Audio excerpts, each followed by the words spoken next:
So far, we've learned two relationships. We've learned the relationship between the number of particles and the number of moles in a sample. So the number of particles is equal to the moles times Avogadro's number. And we've learned the relationship between the moles in a sample and the mass in grams. So moles is equal to mass divided by molar mass. Now what you'll notice is that there is no direct relationship between the number of particles that we have and the molar mass. The link between these two is the number of moles that we have. So we can go from moles back and forth to mass, and we can go from moles back and forth to number of particles.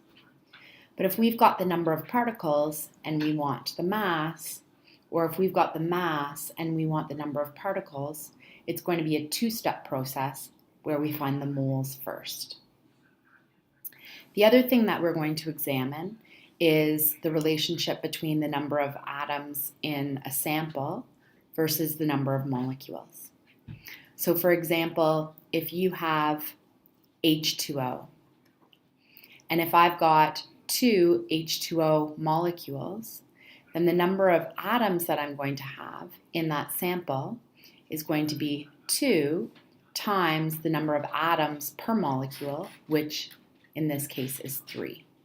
So if you have 2 water molecules, you're going to have a total of 6 atoms. So we can find the number of hydrogen atoms, we can find the number of oxygen atoms, or we can find the total number of atoms in a sample by relating the number of molecules to the number of atoms. Let's look at some examples. First, we want to calculate the number of atoms present in a 1 gram sample of uranium. So, like we said before, we've got the mass and we want to know the number of particles. So we don't have a direct route. We need to first find the moles, and then we'll be able to find the number of particles. So step 1 in this process is to find the number of moles given the mass, which is going to be the mass of 1 gram divided by the molar mass, which for uranium is 238.03 grams per mole. That gives us 0.00420 moles of uranium. Now to find the number of atoms, or the number of particles in that sample, we need to look back at a relationship, and the number of particles is equal to the moles times Avogadro's number. So the moles that we've calculated over here is going to be multiplied by Avogadro's number, or 6.022 times 10 to the 23. So the total number of atoms that we have in this sample is 2.53 times 10 to the 21. Okay, and because we're dealing with uranium, the number of particles is equal to the number of atoms. Next, let's look at the number of atoms present in 1 gram of water. Now, in a previous video, we found the number of moles in 1 gram of water by dividing by the molar mass of 18.02, and we find 0.005549. And you'll notice from the last video, we did 0.0555. We rounded at this step, but because I want 3 significant digits in my final answer, I shouldn't round just yet. I should carry extra significant digits.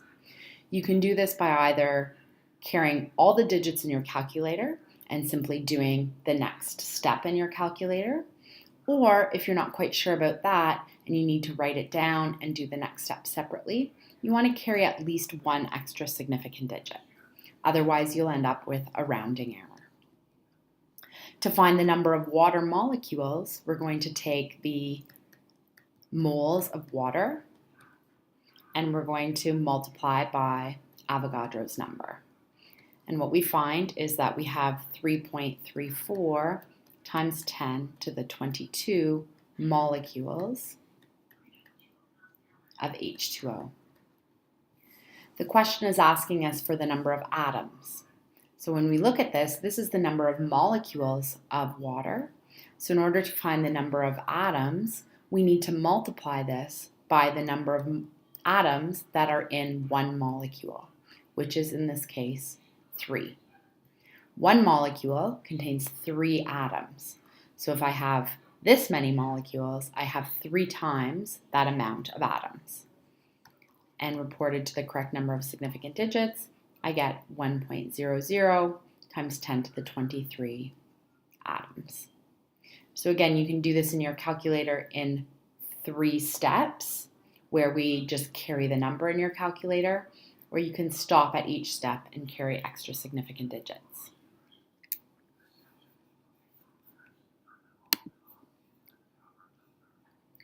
In this question, it asks us for just the number of oxygen atoms specifically in 2.45 grams of SO3.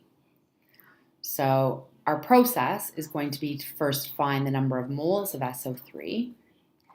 Then we're going to find the number of particles of SO3. And then we'll be able to find the number of simply oxygen atoms.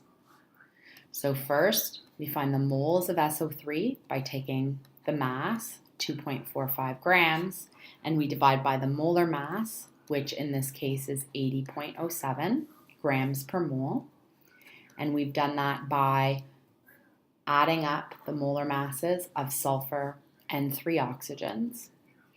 We get a value of 0.030598.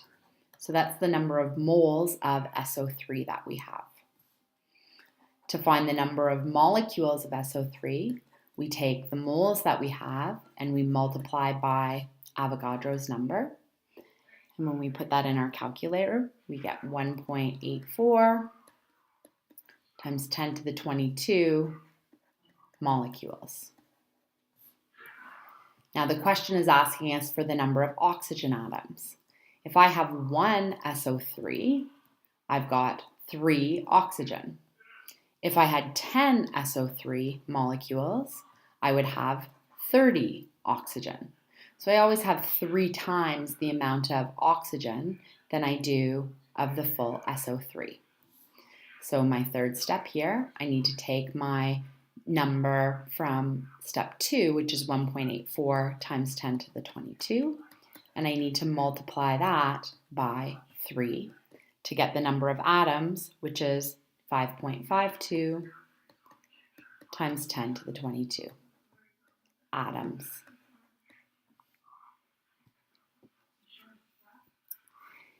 In this last question, we are asked to find the number of grams given a certain number of formula units of calcium nitrate. Now remember that formula units is really just the same word for ionic compound as molecules. It's the equivalent. So this is giving us our big N. So we've got the big N and we want the mass. So looking at our triangles,